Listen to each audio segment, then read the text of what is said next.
కొంచెం ఆలస్యమైనా పర్లేదు కానీ అందరూ జాగ్రత్తగా గమనించాలి దేవుని వాక్యాన్ని. ఎందుకు అని అంటే దేవుని వాక్యమే మనకు మార్గం.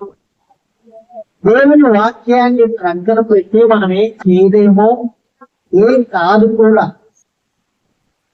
కాబట్టి అందుకే యేసయ్య ఒక మాట అన్నారు, కాబట్టి ఈ మాటలు విని, ఈ నా మాటలు విని వాటి చెప్పున చేయ ప్రతి వాడును పంట మీద తన ఇంటిని కట్టుకునినా ఈ మాటలు మన హృదయం అనే పలక మీద రాసుకోవాలి. అసలు గుర్తుండాలి. చాలా చాలా ప్రాముఖ్యమైన మాటలు. ఈ మాటలు మనం పక్కన పెడితే ఒకవేళ ఈ లోకంలో మనం ఏదైనా దీవెన పొందినట్లుగా ప్రశాంతంగా బ్రతికినట్లుగా అనిపిస్తుంది, కానీ పరలోకానికి మనం అర్హులుగా మార్చబడం. ఉదాహరణకు ధనవంతుడు, పేదరాదు. ధనవంతుడు ఎవ్రీడే ప్రతి రోజు సుఖపడుతున్నాడు, ఏమి కొరవలేదు. ఇది గమనించాలి అందరూ. ప్రతిరోజు బహుగా సుఖపడుతున్నాడు, కట్టిన బట్ట కట్టకుండా, తిండి తినకుండా ప్రతిరోజు సుఖపడుతున్నాడు. ఆ గేటు ముందే ఒక పేద లాజరు ఉన్నాడు. ఎవరంటే లాజరు ఉన్నాడు, పేదవాడు. అతను టైటిల్ ఏంటంటే దరిద్రుడు. ఎంత దరిద్రుడు అంటే ఇది గమనించాలి. మీరు 15 నిమిషాలు 20 నిమిషాలు కాల పరధ్యానంలోకి వెళ్ళిపోతే ఎక్కువ ఈ మాట. అతనికి ఇతని టైటిల్ ఏంటి? దరిద్రుడు. ఎంత దరిద్రుడు అంటే తనకు ఆ చుట్టూ చూసుకోవటానికి లేదు, క్లాత్ ఖర్చు లేదు, ఇట్లాంటి ఖర్చు పాత ఉండకపోతే వచ్చి చెప్పండి, అతని కుడుకు నాకు చూడలేదు. కంపేర్ చేయండి, కాన్సెప్ట్. ఇతనేమో ధనవంతుడు, ఇతనేమో దరిద్రుడు. ఇప్పుడు ఎవరు ఆశీర్వాదించబడిన వ్యక్తి అనుకుంటారు లోకంలో చూసే వాళ్ళు? చెప్పండి, ధనవంతుడే.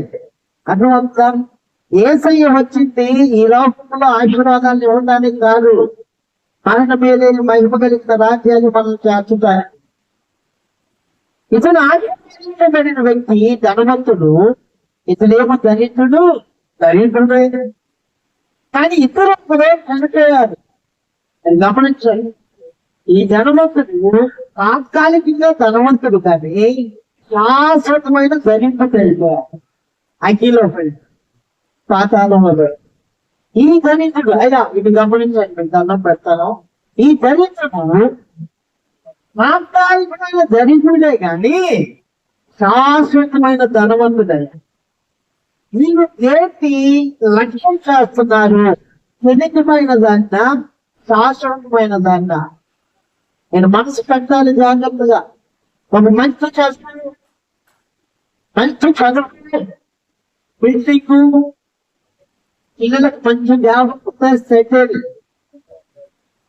మరి మామిడి మనసు లేకపోతే, బాధ్యత లేకపోతే, పరిశుద్ధాత్మ లేకపోతే ఇది తాత్కాలికమైన దీవెనలాగా అనిపిస్తుంది, శాశ్వతమైన నరకానికి తీసుకొని వెళ్తుంది. ఇది ఉపయోగం. మనసును పెట్టాలి జాగ్రత్తగా.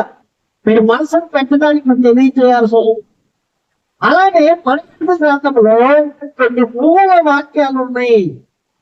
ఈ మూల వాక్యాలు మనం పాటిస్తేనే మనలోకి వెళ్తాము, లేకపోతే వెళ్ళలేము. సీరియస్ గా తీసుకోవాలి. సాధారణ లోకమని ఆశీర్వాదంగా చూసి మన దృష్టిని మళ్ళిస్తున్నాడు. చాలా జాగ్రత్తగా మనం ఉండకపోతే అవును అవిశ్వాస అయిన వారి మనోనేతలకి ఈ యుగ సంబంధమైన దేవత పూర్తితనం, లోకమే శాశ్వతమని మనం అనుకుంటాము. వాక్యం అంటుంది లోకము దాని ఆశలు కొట్టేశాడు. అయితే రాజ్యం అంటుంది మన ప్రయోగిస్తుంది ఇక్కడ లేదు, మనలోకి సిద్ధపడండి. ఆ సిద్ధపరిచేవాడే పరిశుద్ధాత్మ దేవుడు. ఎవరు? యేసయ్య వెళ్ళిపోతూ ఆయన అన్నారు, సత్యపు స్వరూపున్నాడు, ఆయన పంపిస్తా మీ మధ్యలోని. ఆయన ఎవరు? పరిశుద్ధాత్మ దేవుడు. ఆయన ఏం చేస్తాడంటే సత్యములో నుండి సర్వ సత్యములోనికి నడుపుతాడు. ఆది కాండం మొదలుకొని ప్రకటన గ్రంథం వరకు పరిశుద్ధాత్మ గురించి రాయబడింది. ఆ ఆత్మశాన్ని ఎవరైతే నింపబడతారో వారి మాత్రమే పరలోకానికి అర్హులు. నేను మీరు పట్టుకోవాలి దయచేసి, వేరే మార్గం లేదు. మనిషికి ఒక వ్యాధి వస్తే నయం కావడానికి మెడిసిన్ అనేది ఎంత ఇంపార్టెంట్. వాటి పరలోకం వెళ్ళాలి అని అంటే పరిశుద్ధాత్మదేవుడు అంత ప్రాబ్లంలో. కాబట్టి ఈ మాటలు చదువుకోండి, కొన్ని మాటలు చదువుకుంటే మనం పాఠంలోకి వెళ్దాం. జకరియా గ్రంథము 4వ అధ్యాయము 6-7 వచనాలు.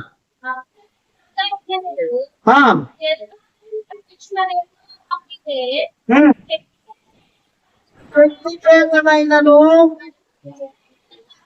కాక నా ఆత్మ చేతనే ఇది జరుగునని సైన్యములకు అధిపతి యెహోవా ప్రవచిస్తున్నాడు. నా వైపు చూడండి, దేవుని వాక్యము ఎక్కడ రాయబడినా కానీ బయటకు వచ్చేస్తుంది అన్నమాట. అన్ని చోట్లకి ఆ మాట వినియోగం. ఈ ఒక్కటికే కాదు, ప్రత్యేకమైనను బలపచేతనైనను కాదు. కానీ ఏంటి అది జరిగేది అంటే ఇక్కడ మందిరం కట్టబడటం. ఇక్కడైతే మందిరం కట్టబడటం అంతరి బదుల్లో చెప్పారు. ఎఫ్ఎస్సి పత్రిక చూడండి, 2వ అధ్యాయము. చాలా బాగుంది, మీ చక్కగా రాసుకుంటే ఇంకా మంచిది. 2వ అధ్యాయము 22వ వచనము. ఆయన మీరు కూడా ఎలాగంట అక్కడేమన్నారు అయ్యా, అక్కడేమన్నారంటే నా ఆత్మ చేతనే ఇది జరిగింది, శక్తి చేతనైనను కాదు. ఎలా జరుగుతుంది? ఆత్మ చేతనే జరుగుతుంది. ఇక్కడేమన్నారు? ఆయన కూడా ఆయన సృష్టికర్తైనటువంటి దేవుడిలో ఆయనలాగా ఆయనతో జతగాలి అంటే ఆత్మగా దేవునికి నివాస స్థలమై ఉండుటకు కష్టపడుతున్నారు. ఆయనలో ఆత్మగా ఒక ఇల్లు కట్టాలంటే ఎవరు కట్టాలండి? మేకుడు కట్టాలి. మేకుడికి రాని వాళ్ళు మేకుడు చేశారు అనుకోండి, ఆ గోడ బ్రేక్ డాన్స్ చేసింది. అవునా కదా? మేకుడికి కొన్ని నియమ నిబంధనలు తెలుసు. మేకుడు పెంచిన ప్రతి రాయిని మూల మట్టానికి చూస్తాడు, దారం వేస్తాడు. రాయికి తన చేతిలో గుర్తు దారం ఉంటుంది. ఏముంటుంది? గుర్తు దారము ఉంటుంది. ఒక కార్పెంటర్ వర్క్ చేస్తాడు. అలాంటి సంఘాన్ని కట్టేది, జీవం కలిగిన సంఘాన్ని కట్టేది పరిశుద్ధాత్మదేవుడు. పరిశుద్ధాత్మపూర్ణులైన సేవకులు మాత్రమే కట్టగలరు. ఎవరు పడితే వాళ్ళు కట్టడానికి కుదరదు. అందరూ వంటలు చేస్తారు. వంటలు ప్రత్యేకంగా చేసే వ్యక్తులు ఉంటారు. వాళ్ళకి మనకి చాలా వ్యత్యాసాలు ఉంటాయి. అబ్బా ఈరోజు చాలా బాగుందమ్మా కూర అంటే అలా కుదిరిందండి అనేది భార్య అంటే కుదిరింది, కానీ నువ్వు చేయలేదన్నమాట. నాకే రోజు చేయడానికి అది ప్రజెంట్ అనుకోకుండా వాటికి సంస్కృతిగా వచ్చిన వాళ్ళు నువ్వు ఎక్కడికి వెళ్ళినా అదే చేస్తుంది. అవునా కదా? కొలతలు తెలుసు, కొలతలు దేవుడు నాకు మహిమ కలుగును గాక. మూడో విషయము అపోస్తుల కార్యములు 1వ అధ్యాయము 4-5 వచనాలు. ఆయన అంటే యేసు ప్రభువారు భక్తులను కలుసుకొని ఇది ఆజ్ఞాపించెను. ఆయన వెళ్ళి అయ్యా నేను ఇప్పటి వరకు సేవ చేశాను, ఇక్కడ నుండి మేము సేవ చేయాలి. ఎవరు వాళ్ళు? అపోస్తలులు. ఇప్పుడు మీరు సేవ చేయడానికి మీకు కావాల్సిన అర్హత ఏంటి అని అంటే అక్కడ చెప్తున్నారు చూడండి. ఇలా ఆజ్ఞాపించను, మీరు ఎన్నో నుండి వెళ్ళక నా వలన వినిన ప్రతి ఒక్క వాగ్దానము కొరకు కనిపెట్టండి. మీరు ధనము కోసం కాదు, విశ్వాసీ సేవకుడు కనిపెట్టాల్సింది. ఫలాని కోసం కాదు మనం కనిపెట్టాల్సింది. మహిమ కలిగిన దేవుడు మన బ్రతుకులో ప్రవేశించడానికి కనిపెట్టాల. హృదయాన్ని శుద్ధి చేసుకొని మీరు కనిపెట్టండి. కనిపెట్టుకుని ఏమవుతుంది అంటే ఆత్మ దేవుడు మీ గుండెల్లోనికి వస్తాడు. నేను వెళ్తున్నాను, సత్యములను స్వీకరిస్తున్నాడు, నేను శరీరదారిగా ఉన్నాను, నేను ట్రైన్ నడిపించాను. మరి సత్యములకు స్వరించి మీ హృదయం అనే కుర్చీలో కూర్చొని మీ మనసు అనే స్టీరింగ్ పట్టుకొని మీ జీవితాన్ని డ్రైవింగ్ చేస్తాడు. సంఘాన్ని కలుగుతుంది. అదే జీవం కలిగిన దేవుని సంఘము. దేవుని పరిశుద్ధనామము నాకు మహిమ కలుగును గాక. హల్లెలూయా. ఏమంటుందా అక్కడ? కనిపెట్టుడి, యోహాను నీళ్లతో బాప్తిస్మిచ్చెను కానీ దినములలోగా మీరు ఆత్మలో నీకు బాప్తిస్మేడు ఆత్మమూలమైన, గమనించాలి మీరు, నీటి బాప్తిస్మేడు ఆత్మమూలమైన బాప్తిస్మము వేరు. యోహాను సువార్తలోనే చెప్పారు. 3వ అధ్యాయంలో ఒకటి నీటి మూలముగాను ఆత్మమూలముగాను జన్మించేనే గాని. చూడండి, నీటి మూలముగా జన్మిస్తే చూస్తానే అన్నాడు. అక్కడే నీటి మూలముగా ఆత్మగా జన్మిస్తే రాజ్యంలో ప్రవేశిస్తాము. ఇది నిశ్చయం అంటే సార్ వాళ్ళందరూ పొందిన వాళ్ళే నీటి మూలమైన బాప్తిసం. ఎందుకయ్యా ఇదంతా మారు మనసు పెట్టి నీ బాప్తిసం చేసుకుంటే సరిపోదా అంటే సరిపోదు. మీకు శక్తి సరిపోదు. 8వ వచనం చూడండి. అపోస్తల కార్యాలు 1వ అధ్యాయం 8. ఆయనను ఆత్మ మీ మీదకు వచ్చినప్పుడు మీరు శక్తి నొక్కుతారు.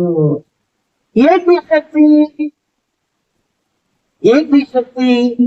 మానవ జ్ఞానానికి అందనటువంటి అద్భుతం. ఏంటి అద్భుతం అని అంటే మనిషి దేవుని యొక్క స్వరూప స్వభావాలను ధరించుకోవాలి. ఈ లోకంలోనికి ఏదైనా జరుగుతుంది కానీ దేవుని పోలికలోనికి ఒక మనిషి మార్చబడటమంటే అది కొంచెం ఆత్మదేవుడే చేయాలి, వేరే వాళ్ళు చేయలేరు. అలాగే మీరు మారడానికి, సంఘాన్ని మార్చడానికి వచ్చేస్తుంది. నేను సత్యంగా మిమ్మల్ని నడిపించాను, సత్యంలో స్వరంగా మీ గుండెల్లోనికి వస్తాడు. ఉండాలి. పాత నిబంధనలో సమాజం నడిపించినా, కొత్త నిబంధనలో సంఘాన్ని నడిపించినా పరిశుద్ధాత్మ కూతులే నడిపించారు. దయచేసి దానిలో పాత నిబంధనలో సమాజాన్ని నడిపించిన, కొత్త నిబంధనలో సంఘాన్ని నడిపించిన అర్హత ఏంటి అని అంటే పరిశుద్ధాత్మ నింపుదలా. ఈ క్రమానికి మనం అడ్డు కాకూడదు. ఎవరు పెట్టినా కానీ తీసుకొని పడేస్తాను అంతే. నేను మీకు సంఖ్యాకాండము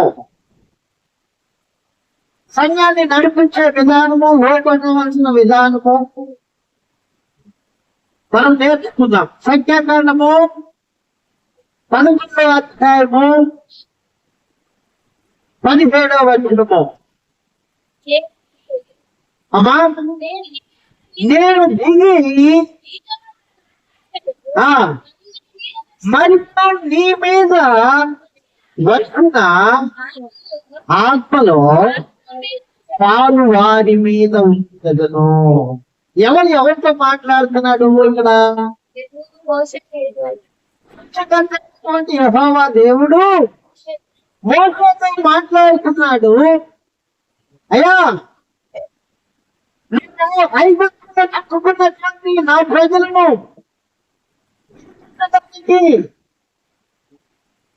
నీ కృషల్లో నా ఆత్మ ఉంచాను కదా, నీ శక్తి కాదు, నీ బలము కాదు. ఇంకొక విషయం తెలుసా? మోషే జీవితము 120 సంవత్సరాలు. టైం పరుగులు తెస్తే చెప్పవలసి చాలా 120 సంవత్సరాలు అయితే మొదటి 40 సంవత్సరాలు ఐగుప్తిలో జీవించారు. రెండో 40 సంవత్సరాలు గొర్రెల పేపారు. రెండో 40 సంవత్సరాలు ఏం చేశాడు? ఇజ్రాయేలును ఇప్పుడు ఈ 3 పాదాల్లో ఏ బాధ బలం ఉంటుంది చెప్పండి, సరిగ్గా చెప్పాలి మీరు. సహజంగా ఐగుప్తిలో ఉన్నాం, మరి అప్పుడే వినిపించాలి కదా ప్రజల్ని. రెండో భాగంలో ఎందుకు తరలించాడు? ఆ తరలించినప్పుడు ఏమన్నాడు? హోరేడు పక్కన దగ్గర ఎంత పక్కన చదవనక్కర్లేదు. నేను నష్టపోయినయ్యా, నేను ఏం చేయలేను అని. కానీ ఈ అపోస్తుల కార్యము చూడండి, నిజంగా ఆయన నచ్చివాడా? ఈయనకేమి చేత కాదా? తన గురించి బోధిస్తూ ఉన్నాడు. 7:22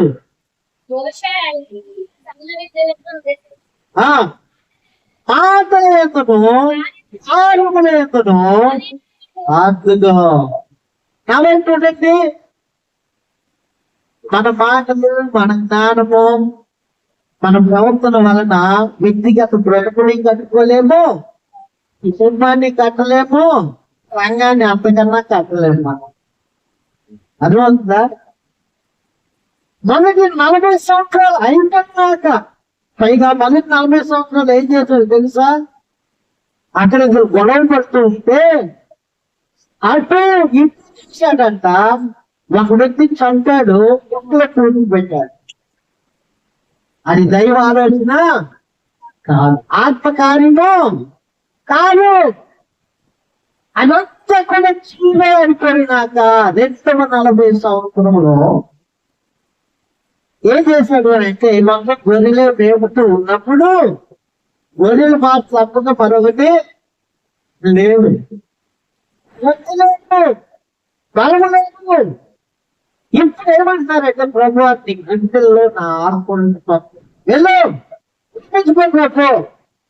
ఈ క్రమంలో చెప్పినటువంటి మాట సంఖ్యాకాండం 11:15 అర్థం కావాలి నీకు. ఆ పెట్టిన కూడా అర్హత ఏంటయ్యా అంటే ఏంటంటారంట? చూడండి, నీ మీద వచ్చిన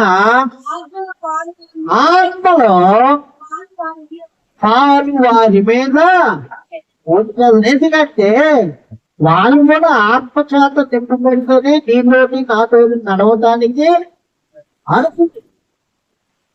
లేకపోతే ఏమవుతుందంటే గమ్యం కాదు, రోజాన్ని మర్చబడదు. చూడండి, ఇలా నడుస్తున్న క్రమంలో 16వ అధ్యాయానికి వద్దాం.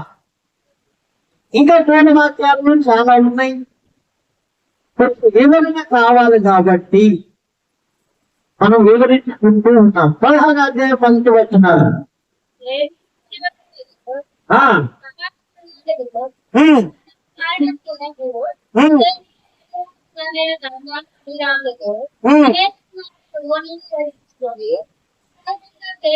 జాగ్రత్తగా గమనించాల మాటలన్నీ. కొంచెం పెద్దగా చదవటమ్మా.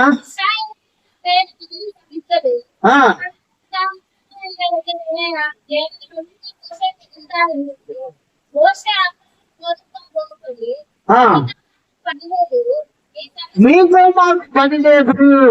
ఎందుకు అంటున్నారు వీళ్ళు ఆ మాట? వాస్తవంగా మోసే కొరకు ఐగుప్తులు రాజులకు, అవునా? మరి ఎవరి కొరకు విడిచిపెట్టాడు దాంట్లో? వీళ్ళు ఏమంటున్నారు? మీతో నాకు పని లేదు.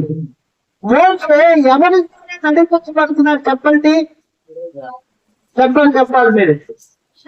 పరిశుద్ధాత్మ ద్వారా ఆనాటి సమాజమైన, ఈ రోజు సంఘమైన ఒక వ్యక్తి దేవుని ఆత్మచేత నింపబడి నడిపించబడుతున్నప్పుడు అక్కడున్న ఏ వ్యక్తి అయినా కానీ ఆ క్రమానికి లోబడాలి. అది క్రమం.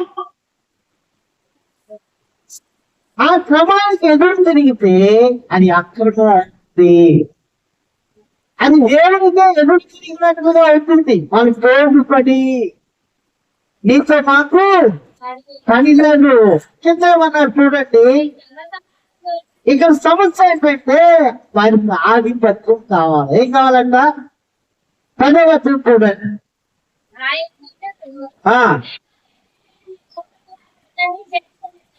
తెచ్చుకుని కదా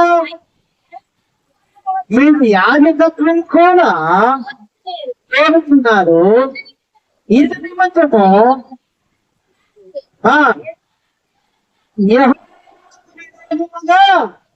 పోగయ్యున్నారు. కాబట్టి అందరూ వీళ్ళు వాస్తవంగా ఎవరికి పోగయ్యారు, ఎవరికి ఎదురుగా పోగయ్యారు? 3వ వచనంలో మోసే అహరోనులకు పోగయ్యారు. మీరు చూడండి యెషయా గ్రంథము 63వ అధ్యాయం. యెషయా గ్రంథము 63 వచనాలు చదువుతున్నా.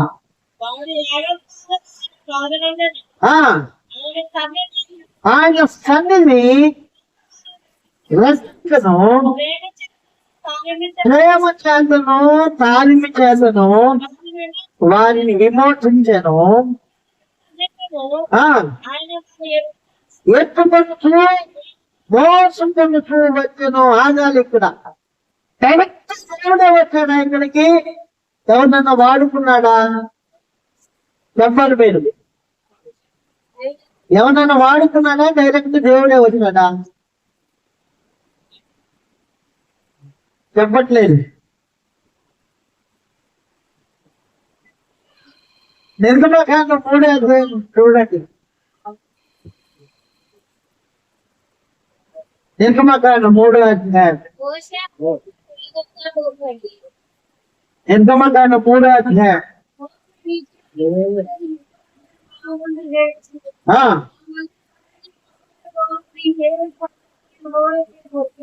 ఈ అధ్యాయం గమనిస్తే దేవుని ఎవరు తప్పించారు?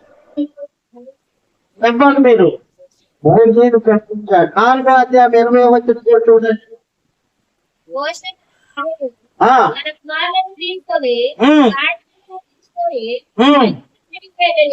20 దేవుని కర్రను చేత పట్టుకొని దేవుడు పంపించాడు. ఎవరు పంపించాడు? చెప్పాలా? ఆ కింద ఎన్ని కొట్టండి.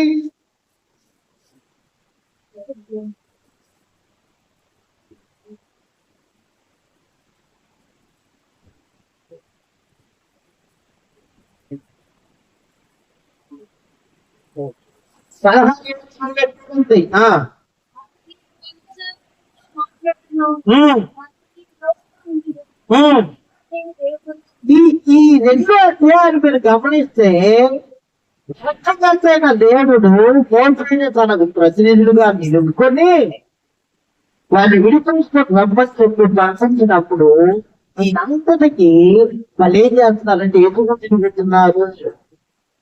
అక్కడ మీరు గమనిస్తే 69లో వారి యావత్ బాధలో ఆయన బాధనందెను, ఆయన సన్నిధి దూత వారిని రక్షించను, ప్రేమ చేత సాలిపి చేతను అన్నిటను ఎత్తుకొనొచ్చు మోసపోతూ వచ్చారు. అయినను వారిని చేసి ఆయన పవిత్రాత్మను చింపజేయగా ఆయన వారికి విరోధి ఆయన అందులో మీరు గమనించాలి అధ్యాయం.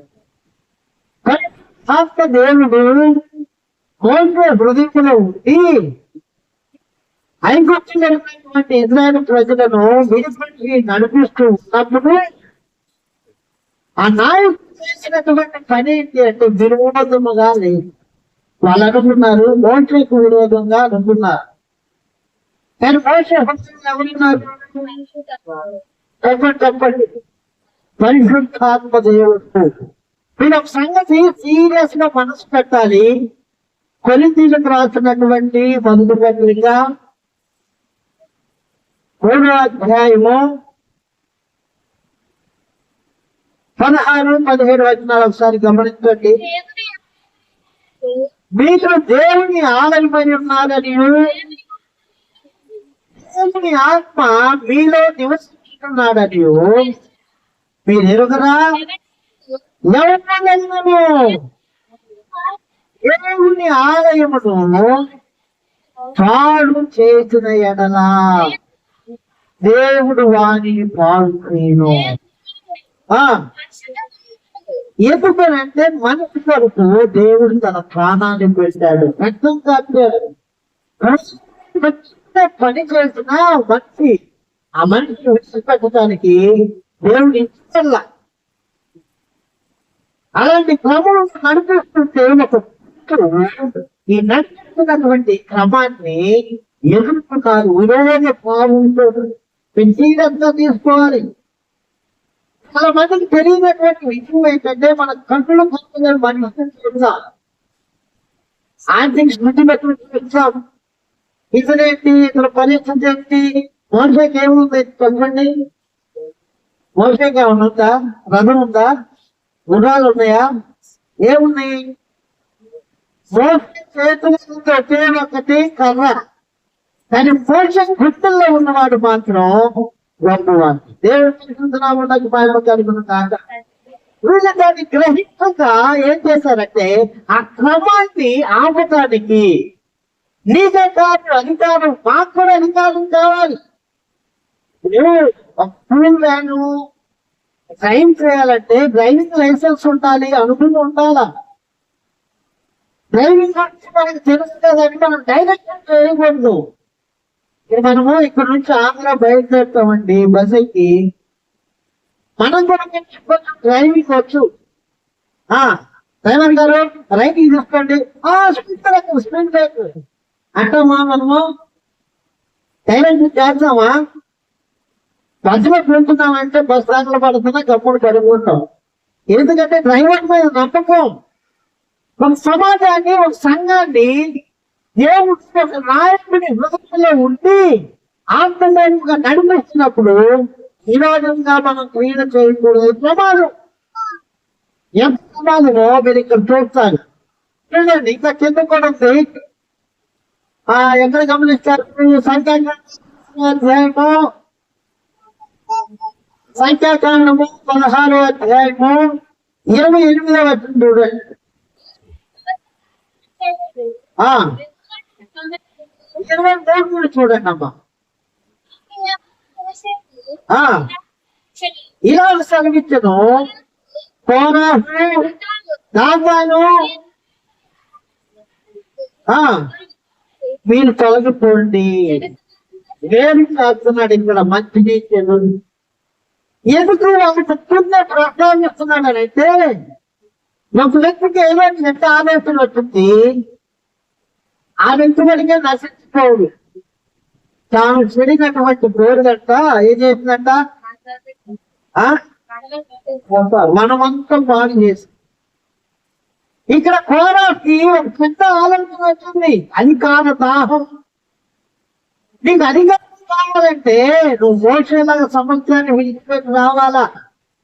అమ్మ కావాలి, పువ్వ కావాలంటే అది ఈ క్రమంలో ఈ కోరాకు ఏం చేశాడు, దాతానా నెక్స్ట్ దాతాను పడుతున్నారే, దాతాను ఏ మోసే ఇంత పెద్దలు చేసి ఎట్లా వాటిని ఎవరి కోసం వచ్చాడు మోసే, వాళ్ళని విడిపెట్టడానికే వచ్చాడు. ఈ దాతాన్ని వెళ్ళి అభినందనలు పెట్టుకున్నాడు. వీళ్ళు ముగ్గురు మాట్లాడుకొని అక్కడ 250 మందికి సమకూర్చారంట.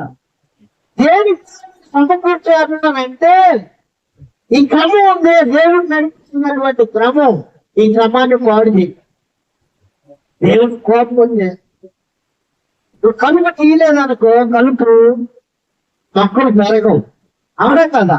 అందుకని ఏమన్నాడు అక్కడ, వాళ్ళ ఇళ్ళ నుండి మీరందరూ కూడా నివాసం ఉండి కలుపుకోవడానికి అలానే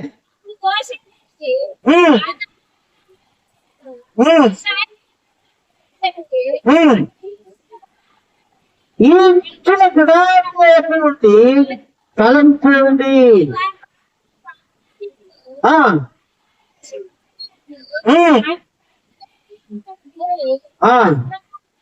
చదవాలి. కాబట్టి కోర దాదాపు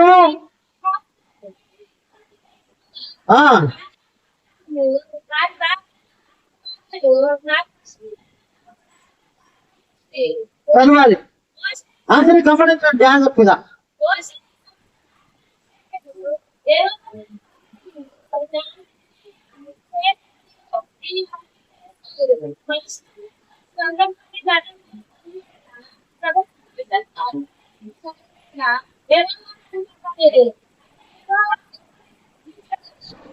ఎంత గుర్తించడం వలన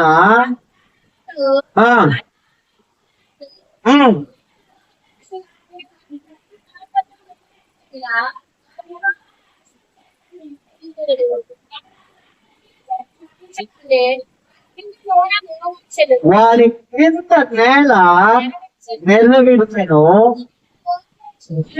తన నోరు ఎదటి వారిని వారి కుటుంబములను అందరినీ పరిస్థితి చూడండి. వారు ఉన్నప్పుడు చక్కట్టున్నప్పుడు 3వ అధ్యాయం 2వ అధ్యాయంలో నిట్టూర్పుడు గుణిస్తున్నప్పుడు నిర్గమకాండంలో దేవుడన్న మాట ఏంటో తెలుసా, వారిని విడిపించుటకు నేను దిగి వచ్చాను అన్నాడు. ఏమన్నాడు, వారిని విడిపించడానికి నేను దిగి వచ్చాను. మరి ఇదే ఇంత భయంకరమైన మరణము అని అంటే, వారు ఆయన ఆత్మ మీద ఏం చేశారంట, చెప్పండి మీరు. అందుకని దేవుడు విరోధి అయ్యి వారితో చెప్పండి మీరు. ఇదే చదువుకున్నాం కదా మనం. ఎందుకంటే ఖచ్చితంగా చెప్పాడు దేవుడు, మనుషునికి విరోధముగా. చూడండి మత్తయి సువార్త 12వ అధ్యాయము, మత్తయి సువార్త 12వ అధ్యాయము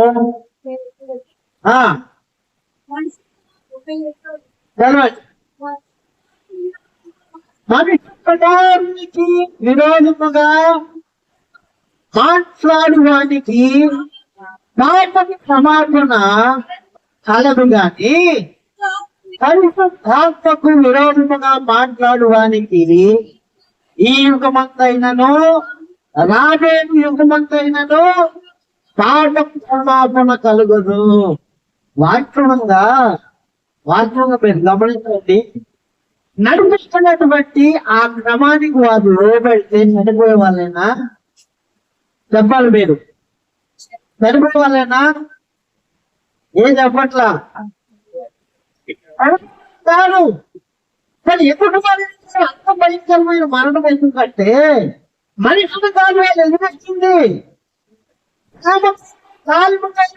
నడిపించినటువంటి ఆత్మ చేశారు కనుక దేవుడే వారికి పత్రికలో రాయించాడు 4:36 అసలు పుస్తకంటే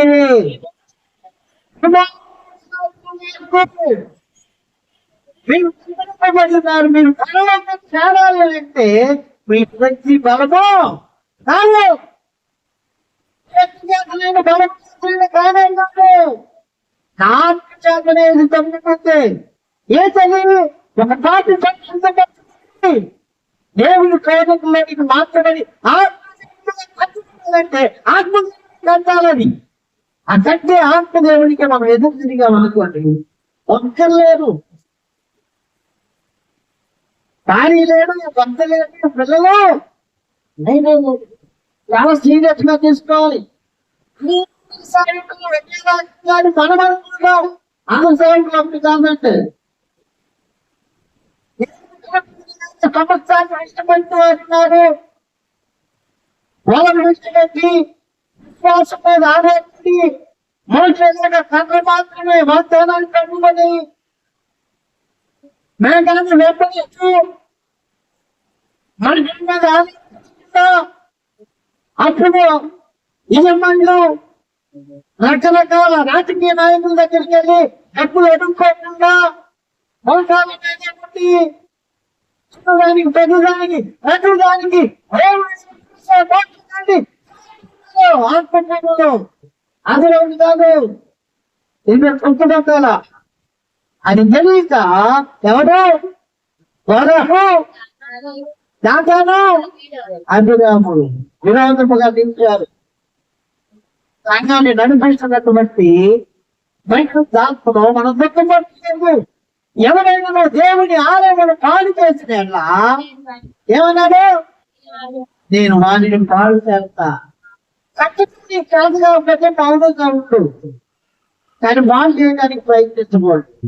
కొత్త నిబంధనలు పట్టుకుంటాను అవునండి. అభ్యర్థులు కార్యములు 5 మంది వస్తున్నారు.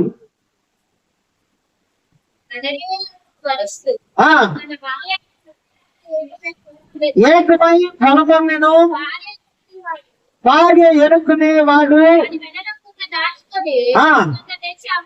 కొంత తెచ్చి అపోస్తుల పాదముల వద్ద పెట్టెను. అననీయ నీ భూమి వెలలో కొంత దాచుకొని. ఇప్పుడు అక్కడ అననీయ సభ్యులను ఎవరు దాచుకుంటున్నారు? చూస్తే అర్థమవుతుందా మీకు? వాళ్ళు వాస్తవంగా అమ్మిన భక్తి అప్పుడు సంఘం ఎలా ఉందంటే గమనించాలి జాగ్రత్తగా. ఆస్తులను అమ్మి అపేక్ష ప్రాణాల దగ్గర పెట్టి అందరూ ఏళ్ళు పడుతున్నాము నాకు మైండ్ కలపను కాక అని సంఘం చూడండి. 4వ అధ్యాయం 24 వచనము.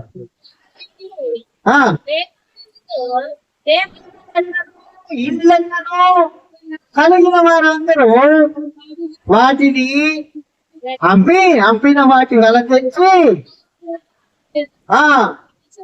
వాని అక్కడే పోది వాళ్ళందరూ పంచిపెట్టుకున్నారు. ఇది జరుగుతున్న క్రమం మీరు గమనించాలి జాగ్రత్తగా. వీళ్ళు ఏం చేశారంటే అదే లెక్కలు పొలం అమ్మారు కానీ కొంత ఏం చేశారు? దాచుకున్నారు. కొంత తీసుకొని వచ్చి అభ్యర్థుల పాదాల దగ్గర పెట్టారు. సంఘాన్ని నడిపించింది ఎవరున్నారు గమనించండి. కానీ వీళ్ళేమో ఆ దాన్ని చూసినప్పుడు అసలు పామరుడు, పెద్దవాడు, పల్లెదారుడు, కవిడు కానడు. కానీ మన గుండెల్లో ఉన్నటువంటి పరిశుద్ధాత్మ దేవుడు ఎలాంటి వాడు అంటూ పెట్టుకుంటారు. చూడండి పరిశుద్ధాత్మను మోసమునకు సాతాను ఎందుకు నీ హృదయం ప్రేరేపించను? సాతాను ప్రేరేపించే దానికి లోనవచ్చా మనము? ఒకటి వివేకం ఉండాలి కదా మనకి. ఆ సాతాను ప్రేరేపణకు లోబడి కొంత దాచుకోవటం వల్ల వాస్తవంగా విశ్వాసులు ఏం లోపల చెప్పండి. పరిశుద్ధాత్మ దేవుడి ప్రేరేపణకు లోబడాలి. ఇక్కడ ఆగీత అయిపోయింది. పరిశుద్ధాత్మ దేవుడు పేతులంటే నడిపిస్తూ ఉన్నప్పుడు వీళ్ళు పేతులు ఆలోచన చేసుకోకుండా ఎవరు ఆలోచన తీసుకున్నారు అంటే మీరు సాధారణ ఆలోచన. ప్రారంభంలో దేవుడు కూడా చెప్పాడు, మీరు పండు తిని తినమనా నిశ్చయముగా చచ్చిపోతారు. వాడేమో సావనే ఆపోజిట్ ఆపోజిట్. శ్రమాలన్నీ కూడా వీళ్ళకి బాధగా ఉంటాయి. సాధారణ వచ్చి ఇది నిజమా అనగానే స్వీట్ గా ఉంటుంది. మీరు గమనించండి, కలిసిమైన మనం చెప్పే మాటలు బిడ్డలకు చెల్లించండు. ఎవరైనా దాచిపోయే దానియ ఇప్పుడు పంకింపల్లి ఎవరైనా చెప్పారనుకో పిల్లలకి, వాళ్ళు మాట్లాడేది తల్లిదండ్రుల హృదయాలు కూడా గాయపరుస్తారు పిల్లలు. వాళ్ళ మాటలు స్వీట్ గా ఉంటాయి. ఇక్కడ మనుషుల గురించి కాదు, మీకు అర్థం కావడానికి. పరిశుద్ధాత్మ దేవుని స్వరం కన్నా సాధారణ స్వరము సంఘానికి మధురంగా ఉంటుంది. తద్వారా వీళ్ళు ఏం చేశారంటే ప్రేరేపకుండా, ఆ ప్రేరేపణకు లోపడకుండా ఎవరు చేస్తున్నారు చెప్పండి. అక్కడ ఏం జరిగిందో చూడండి. నాకు వచ్చిన అది నీ అమ్ముతున్నప్పుడు నీదే అమ్మిన పూట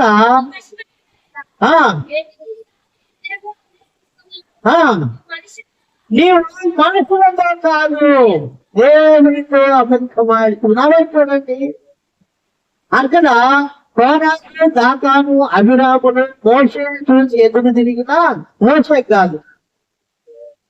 ఎవరి మీద పరిశుద్ధాత్మ దేవుడి మీద. ఇక్కడ వీళ్ళు అబద్ధమాడుతారండి. ఇంకొకటి చెప్పండి, పేదలు ఉన్నాడు అక్కడ. చెప్పితేమో పేదలకి పేదలు ఏమంటున్నాడు, నువ్వు మనుషులతో కాదు చెప్పండి దేవుడితోనే అబద్ధమాడుతున్నావు. దేవుడి పరిశుద్ధాత్మను పొందుతూ మనకు ఆశీర్వాదాలన్నీ కూడా పరిశుద్ధాత్మ నడిపింపులనే ఉన్నాయి. ఈ తర్వాత వివరిస్తారు. ఇక్కడ వీళ్ళేమయ్యారంటే అననీయ ఈ మాటలు వినుతూనే ప్రాణము విడుగా పరిశుద్ధాత్మకు విరోధంగా బ్రతికే వాళ్ళు ఆ కాలానికి మనుషుల్లాగా ఉంటారు, కానీ ఆత్మలో చచ్చిపోయి నేను గుర్తుపడతాను. ఎందుకంటే నీవు ప్రేమిస్తున్నావు అనే పేరు ఉన్నది, కానీ మృతుడమే. ఆత్మదేవునికి ఎదురు చేసుకోండి. మనము ఒకవేళ ఆత్మ వేడి చేత నింపబడి మనం నడిపించబడితే అద్భుతం ఏంటో తెలుసా? మోసే ఆత్మదేవుడి చేత నింపబడి నడిపించబడుతున్నాడు కదా. నవ్వు చూడండి, ఎన సముద్రం వచ్చిందా ఎదురు? ఏమైంది ఎన సముద్రం? శత్రువులు వెంటాడుతున్నారా? ఏమైపోయారు శత్రువులు? ఇప్పుడు ఆహారం కావాలి. 6 లక్షల కాల్బాలు ఎదురు ఉన్నారు. దగ్గర 30 లక్షల మంది. ఒక్క మాటలు పైకి వేసుకున్నా ఎంత ఖర్చు అవుతుంది? లక్షల కోట్లు అవుతాయి. అర్థమైందా? కానీ దేవుని ఆత్మదాత నింపుబడి దేవుడితో సరైన సహవాసం కలిగి, అయ్యా నీ ప్రజలకు ఆహారం కావాలంటే ఆకాశం నుండి మన్నాను, అయ్యా నీ ప్రజలకు నీరు నుంచి గంటలో నుంచి ఏం చేసుకొచ్చాడు? నీళ్ళు చేసుకొచ్చాడు. ఎవరి మాట ఆలకించి? మోసే మాట. ఎందుకు? పరిశుద్ధాత్మకు ఓటమిన వాడు మోసే. ఏంటంటే అయ్యా మాకు మాంసం లేదయ్యా, మనకు 1 కేజీ తెచ్చుకుంటే సరిపోయింది. మహా అయితే 2 కేజీలు అంతేనా? 5 కేజీలు వేసుకున్నాం మాటే కాబట్టి తెచ్చేది కాదుగా. నడుచుకుంటూ వెళ్తున్నప్పుడు వీళ్ళు లోపడినప్పుడు పూలేరు వచ్చి ఇదిగో ఎంత నిలబడినట్ట పూలేరు గంట రెక్కల పైన మోసుకొని వచ్చినట్లుగా మోసుకున్నాడు. అంత కలిగిన దేవుడు నరేంద్రుడికి మృంగివేయడానికి కారణం ఏంటి చెప్పండి? స్పందించాలా? నేను ముగించేస్తాను. ఇంకా యెహోవాకు విరోధముగా ఏ రోజు శాంత రూపంలో ఉన్నాడు. ఎవరిలో ఉన్నాడు? సామెతలు గుంటల్లో ఉన్నాడు. మీరు గమనించాలి. చిన్న వాళ్ళైనా పెద్ద వాళ్ళైనా శాంతుల గుంటల్లో శాంతులు మనం చూడగలగాల. ఎలా బ్రతుకుతున్నారు, ఎలా చేస్తున్నారు సామీలు?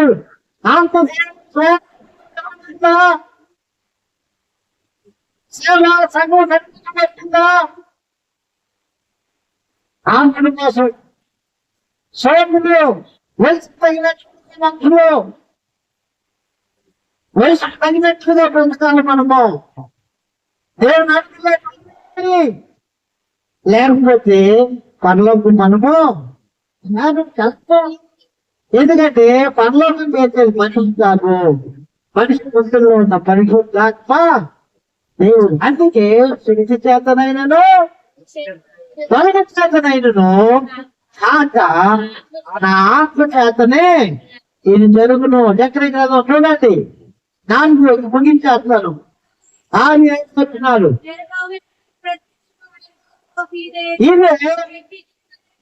చేతనైనను తొలగ చేతనైనను కాక ఇది జరుగును. ఏది? నీకు అడ్డుగా ఉన్న ప్రతిదీ తొలగిపో. ఏది? నీ గుంటెల్లో పరిశుద్ధాత్మ దేవుడు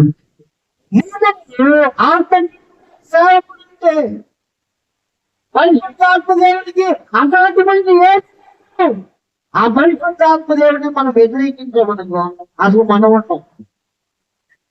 అది భయంకరమైన పద. అందుకని పరిశుద్ధాత్మ దేవుడి చేత మనం నింపబడాలా. పరిశుద్ధాత్మ దేవుడిని అనిపించబడాలి. చేసినట్లుగా చేసేది కాదు, సేవ విశ్వాస జీవితం. మోసే సంఘ సమాజాన్ని నడిపించిన క్రమంలో మేఘం ముందుగా వెళ్తుంది. పెట్టుకున్న నాకు మాట నిర్గమకాండము మంచి మాట 3వ అధ్యాయం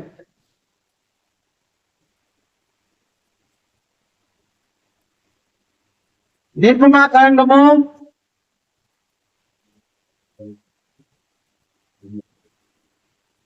36 1వ అధ్యాయం 36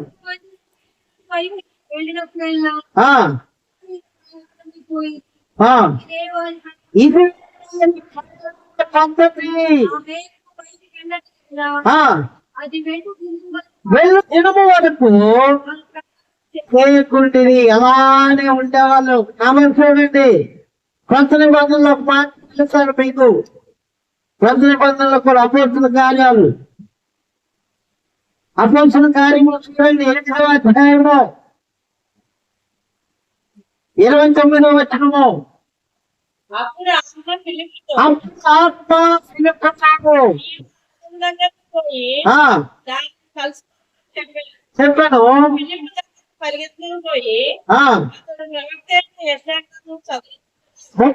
కొట్టండి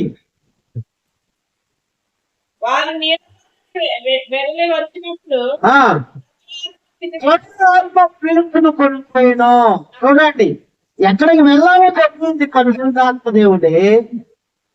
వెళ్ళకూడదండి, మళ్ళీ తీసుకొని వెళ్తుంది పరిశుద్ధాత్మ దేవుడే. 10వ అధ్యాయం చూద్దాం 19వ వచనం.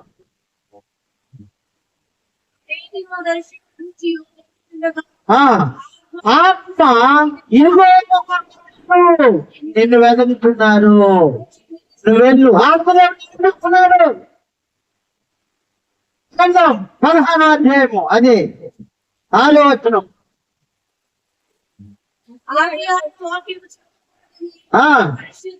పరిశుద్ధాత్మ వారిని ఆటంకపరుచును. 7వ వచనం.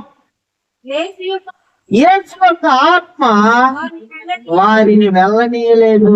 ఎక్కడికి వెళ్ళాలో చెప్పేది పరిశుద్ధాత్మ దేవుడు, ఎక్కడికి వెళ్ళకూడదో చెప్పేది పరిశుద్ధాత్మ దేవుడు, బ్రతుకుని కట్టాడు పరిశుద్ధాత్మ దేవుడు, శక్తిని పరిశుద్ధాత్మ దేవుడు, ఆదరించే పరిశుద్ధాత్మ దేవుడు, పరలోకానికి చేసేది పరిశుద్ధాత్మ దేవుడు. నువ్వు మారు మనసు పొందినా, నీటి మూలమైన బాధ్యత తీసుకున్నా, పరిశుద్ధాత్మ దేవుడు లేకపోతే ఆత్మ లేని వాడిని వాడు చాలేదు. ప్రకటన గ్రంథం కొట్టి ఉండే నాకు మాట ఫైనల్ గా. ప్రకటన గ్రంథము 22వ అధ్యాయము 17వ వచనం. ఆత్మయు పెంచి కుమార్తెయు ఆత్మలో ఈ పెళ్లి కుమార్తె సంఘాన్ని చుట్టుకొచ్చి అక్కడ దేవుడికి అప్పగించేది ఎవరయ్యా అంటే ఆత్మదేవుడు. ఇదంతా జరిగేది మనకి భక్తి జ్ఞానం కాదు. 4 మాటలు చెప్పగలిగితే మీరు మిగతా చేస్తారు. ఆ సినిమా యాక్టర్లు అయితే తొడదలుచుకుంటారు, వాళ్ళు ఏడితే ఏడుతాం, నవ్వితే నవ్వుతాం. అలా కాదా? బ్రతుకులు మారుతాయా అంటే పౌలు గారు అంటారు ఒకే ఒక మాట ఫైనల్ గా. కొరింథీయులకు రాసిన మొదటి పత్రిక 2వ అధ్యాయము 4వ వచనం నుండి చూడండి. పౌలు గారు పుస్తకం చదువుకున్నాడండి, చాలా జ్ఞాని. అది ఏమంటాడు మీరు చూడండి. మీ విశ్వాసము మనుషుల జ్ఞానమును ఆధారం చేసుకునగా దేవుని శక్తిని ఆధారం చేసుకుని ఎందువల్లనే నేను మాట్లాడినను, సువార్త ప్రకటించినను జ్ఞానయుక్తమైన తీయని మాటలు కాదు. జాగ్రత్త గమనించాలి. జ్ఞానయుక్తమైన తీయని మాటలు చెప్పి లౌకికమైన ఆత్మకథ డబ్బు జమ చేసుకుని సంఘాలు కలుపుకునే వాళ్ళు ఎంతమంది ఉన్నారు. హృదయాన్ని కష్టపడుతా పౌలు గారు అంటారు జ్ఞానయుక్తమైన తీయని మాటలు నా దగ్గర లేవు, అందుకు రాలే నేను చావుంది. ఎందుకంటే